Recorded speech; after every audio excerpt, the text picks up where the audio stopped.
विभाग में कई लाख बहाली, 1 लाख से करीब 1.25 लाख बहाली भी हाल में हुई है, जिसमें अतिथि शिक्षकों की संख्या बहुत कम थी और 6 साल अतिथि शिक्षक काम किए, उनका एज बार हो गया। अब वो किसी भी परिस्थिति में किसी भी नौकरी में जाने के लायक नहीं है। लंबे समय तक उनका सेवा लिया गया और उसके बाद उनको सेवा समाप्ति कर दी गई। हमारा ये कहना है कि मात्र अब उसमें से 2,2500 बचे हैं, उनको शिक्षा विभाग समायोजित कर ले।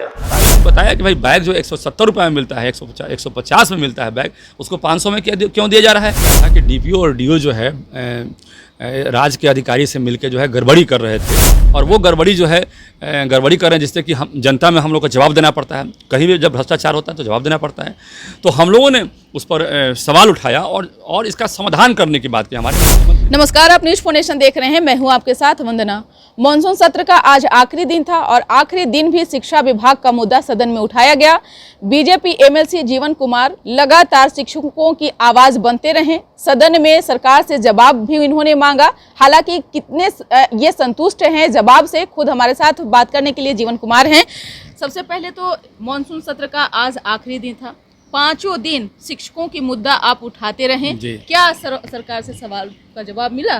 देखिए, मैं बताना चाहता हूं आपको, कई मुद्दे पर बातचीत हुआ। जैसे अनुदानित हाई स्कूल थे, वित्त रहित हाई स्कूल थे, कॉलेज थे, वित्त रहित आपकी जितनी भी व्यवस्था थी एजुकेशन सिस्टम में, उस पर सवाल उठा।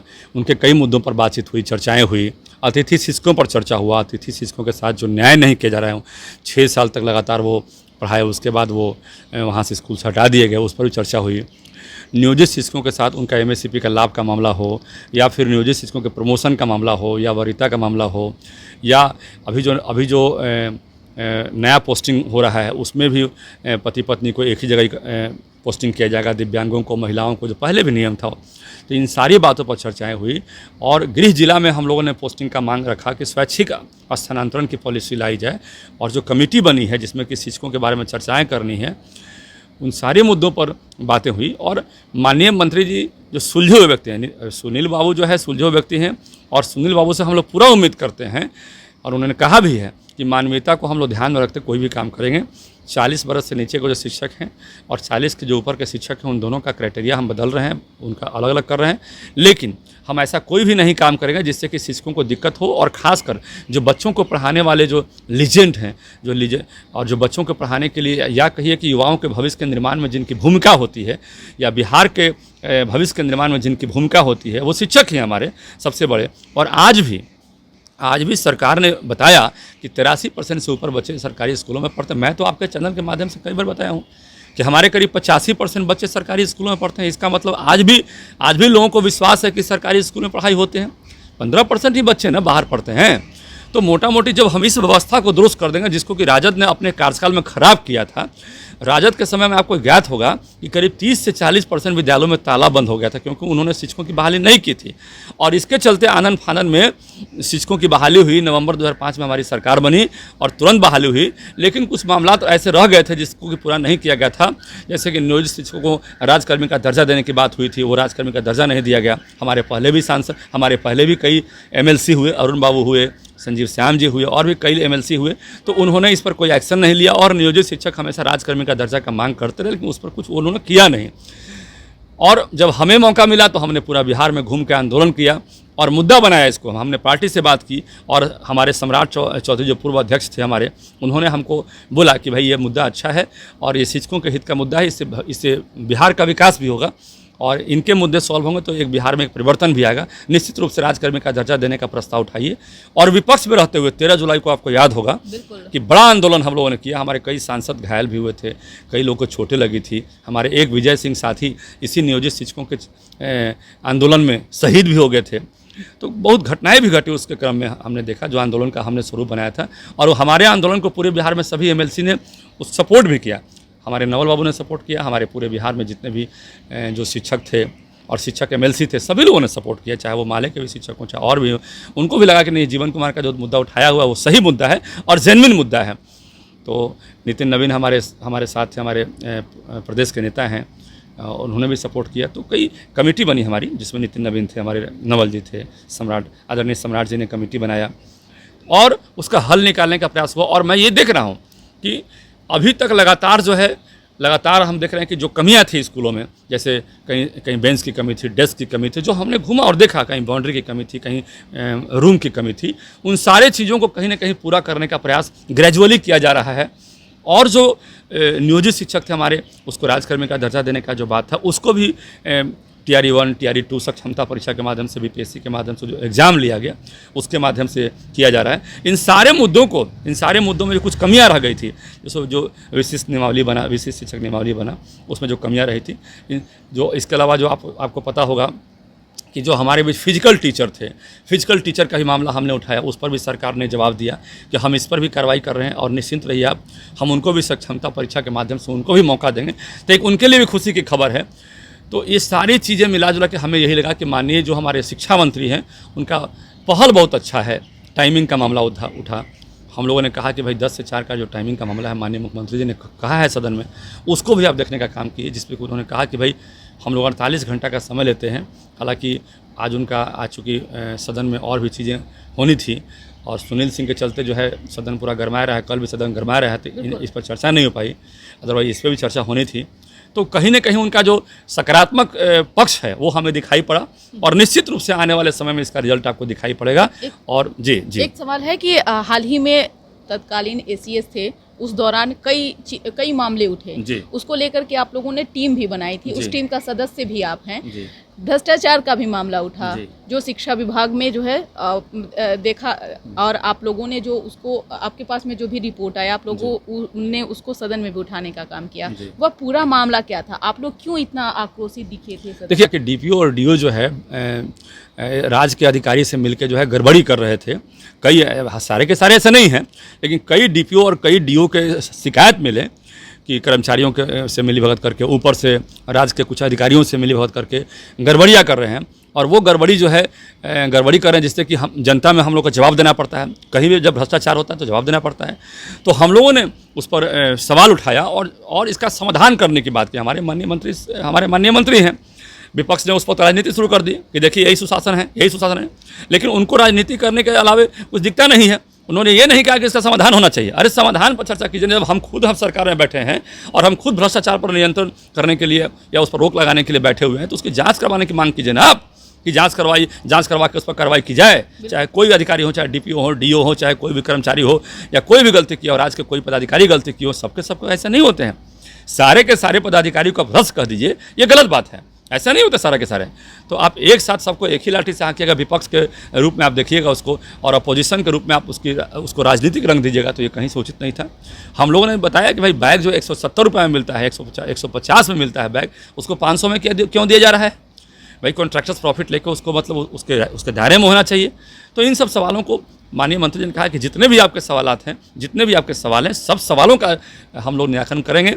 और इस पे पॉजिटिव माहौल दिखा और पूरा का पूरा सकारात्मक माहौल दिखा। निश्चित रूप से समाधान की ओर हम लोग बढ़ रहे हैं। और पूरा शिक्षा विभाग में चाहे गड़बड़ियों की बात हो, चाहे शिक्षकों के साथ अन्याय की बात हो, चाहे बच्चों के साथ कुछ समस्याएं होती है, उसकी समस्या का समाधान की बात हो। जैसे देखिए केवल यहाँ लोग कंप्लेन करते हैं कि शिक्षक के बारे में ही शिक्षक MLC चर्चा करते हैं, बच्चों के बारे में ध्यान नहीं देते हैं। अरे भाई कैसे नहीं ध्यान देते हैं? बच्चों के कमरे नहीं थे तो उसको बनवाने का काम कौन कर रहा है आज के डेट में? वो बच्चों की समस्या थी, वो शिक्षकों की समस्या नहीं थी। शिक्षकों को बैठने के लिए कमरे तो थे, लेकिन बच्चों के लिए कुछ कमरे कम थे, उसको बनवाने का काम किया जा रहा है। वो बाउंड्री का काम किया जा रहा है। स्कूलों में स्मार्ट क्लासेस लगाने की बात हो रही है और उसको आगे बढ़ाने की बात हो रही है। इंटरनेट के माध्यम से आज जो है आप देखिएगा अटेंडेंस बनाया जा रहा है। तो हर जगह काम हो रहा है। आज माननीय मंत्री ने डाटा भी दिया कि पहले जहाँ जो ग्रामीण परिवेश के बच्चे जो है जो पढ़ने स्कूल में नहीं आते थे, आज उनकी संख्या घटी है। आज जो पहले 12 से 13% बच्चे नहीं आते थे स्कूलों में पढ़ने के लिए, आज मात्र वो संख्या घट के 1% हो गई है। तो कहीं ना कहीं इसको भी देखना होगा। केवल मुजबानी ऐसे बोल देने से काम नहीं चलेगा, डाटा पर बात कीजिए ना। एक सवाल है कि आज जो भी सदन में हुआ, सुनील सिंह को लेकर के जो उनकी सदस्यता समाप्त हुई, विपक्ष का आरोप है कि लोकतंत्र के मंदिर में लोकतंत्र की हत्या हुई है। देखिए सुनील सिंह के साथ जो घटना घटी है, उसमें उस घटनाक्रम में कारी स्वैब भी थे, वो भी थे। जो माननीय मुख्यमंत्री जी पर मिमिक्री करने का जो आरोप लगा और गलत तरीके से व्यवहार दिखाने का आरोप लगा, उन पर आरोप लगा भाई कि आप सदन की गरिमा या एक मुख्यमंत्री की गरिमा को ठेस पहुंचाना चाहते हैं। इस पर आरोप लगा उन पर, और उनको कई मौका मिला, ऐसा नहीं है कि मौका नहीं दिया गया। आपको याद होगा कि तेजस्वी जी ने रामबली चंद्रवंशी के एक बार केवल कोई सेंटेंस उनको बुरा लगा, उस पर एक बार में एक फ़ैसला लिया और 12 घंटे के अंदर में, 24 घंटे के अंदर में सदस्यता उनको ख़त्म करने का ऐलान कर दिया। और रामबली चंद्रवंशी जी अति पिछड़े समाज से आते हैं और तेजस्वी जी ने अति पिछड़ा समाज पर अटैक किया, क्योंकि उनको लगता है कि अति पिछड़ा समाज हमारा वोट नहीं करता है, तो इसको ख़त्म करो। ये कैसे कैसे बन गया कि मतलब ये बैकवर्ड समाज का, एक अति पिछड़ा समाज का कैसे कैसे MLC बन गया, इसको ख़त्म करो, और तुरंत ख़त्म कर दिया।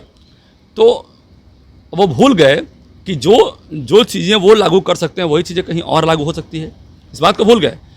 वो तो व्यक्तिगत मामले में फैसला ले रहे थे, यहाँ पर तो पूरे सदन का मामला था और पूरे राज्य का प्रतिष्ठा का मामला था। एक मुख्यमंत्री पर आप इस तरह की बात व्यंग्यात्मक ढंग से कहते हैं। ने कहा कि गलत परंपरा की शुरुआत हुई है।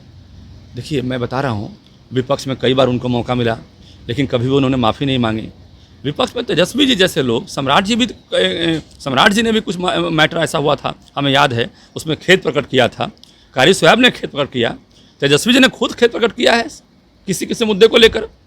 अब सबसे बड़े नेता हो गए, आपको एकदम शर्म आ रहा है कि हम कैसे खेद प्रकट करें, हम तो सबसे बड़े नेता हैं बिहार में। तो आप इतने बड़े अपने आप को नेता मानते हैं, तेजस्वी जी से ऊपर, सम्राट जी से ऊपर, आप मुख्यमंत्री से ऊपर अपने आप को नेता मानते हैं, तो थोड़ी सी कहीं ना कहीं उनको मौका दिया गया। 4 बार आचार समिति बनी है, विधान परिषद की आचार समिति को उन्होंने चैलेंज कर दिया कि हम संवैधानिक पद पर हैं, ये आचार समिति क्या होता है? अरे भाई, समिति है, विधान परिषद की जो समिति बनी, उस समिति को पावर दिया गया है और उस समिति ने इनके खिलाफ फैसला किया, और ये फैसला तो इनके खिलाफ पहले ही हो चुका था। आज उसको सदन में प्रस्तुत किया गया और सदन में प्रस्तुत करके उसको सुनाया गया सबको, जिसमें सदन ने अंतिम फैसला लिया। जी, एक सवाल अंतिम है कि बीजेपी को नए प्रदेश अध्यक्ष बिहार में मिल गए हैं, अब आगे की जिम्मेदारी को क्या लग रहा है, संगठन और कितना मजबूत होगा? क्योंकि अब जो फोकस बीजेपी का इस बार 2025 का लोकसभा चुनाव को देखते हुए जो है फैसला लिया, और वैश्य समाज से दिलीप जायसवाल आते हैं, उन्हें यह अध्यक्ष का पद मिला है। वैश्य समाज के लंबे समय से मांग रही थी कि पूरे समाज की बात, किसी व्यक्ति की मैं बात नहीं कर रहा हूँ, पूरे समाज के लंबे समय से मांग रही थी कि वैश्य समाज को भी कभी न कभी मौका मिलना चाहिए अध्यक्ष बनने का। और मुझे लगता है कि पार्टी ने इस बात को ध्यान दिया और इस संगठन में बदलाव होते रहते हैं। इस संगठन में बदलाव के कारण पे ये नहीं कह सकते हैं कि हमारे नेता सम्राट चौधरी जी कमज़ोर हैं या फिर मजबूत हैं या फिर दिलीप जायसवाल जी मजबूत हैं। इससे कोई मतलब नहीं है, ये संगठन का फैसला है। संगठन में चक्रानुचक्र बदलाव होते रहते हैं और कई फैक्टर्स होते हैं, जैसे माननीय सम्राट जी हमारे डिप्टी CM भी हैं और उनको अध्यक्ष का भी पद संभालना पड़ रहा था, तो कहीं ना कहीं उनको परेशानियाँ थी इस बात को लेकर। संगठन को जहाँ तक मुझे ज्ञात है, उन्होंने संगठन को बताया था कि भाई दोनों पदों को हम एक साथ लेकर नहीं चल सकते हैं, और संगठन ने उनसे राय लेकर ही मुझे लगता है कि ये फैसला लिया है। मुझे लगता है कि उनसे राय लेकर फैसला पार्टी में कितनी और मजबूती? देखिए, पार्टी निश्चित रूप से मजबूत होगी, पार्टी निश्चित रूप से इससे मजबूत होगी। आज जो है जो प्रदेश अध्यक्ष का पोस्ट है किसी और के पास है, तो केवल प्रदेश के संगठन को मजबूत करने का वो काम करेंगे। और पहले से भी वो जो सुलझे हुए व्यक्ति हैं, उन पर कोई भी पहले से किसी भी प्रकार का आरोप नहीं लगा है, जिससे कि आप कह सकते हैं कि वो मतलब कि पार्टी को चलाने में या पार्टी को आगे ले जाने में सक्षम नहीं है। और कई बार जीते भी हैं, चुनाव जीते हैं, तो हर प्रकार का उनको अनुभव है और निश्चित रूप से पार्टी मजबूत होगी। और वैश्य समाज में पूरा बिहार में खुशी का लहर है कि हमारे NDA ने और खासकर हमारे भाजपा ने एक वैश्य समाज को प्रदेश अध्यक्ष बनाने का काम किया है। जी, चलिए, बहुत बहुत शुक्रिया बात करने के लिए। तो आपने सुना कि क्या कुछ कहना था BJP MLC जीवन कुमार का। हमने इनसे कई मुद्दों पर बात किए हैं। आप क्या सोचते हैं, अपना ओपिनियन जरूर कमेंट बॉक्स में दीजिएगा। धन्यवाद।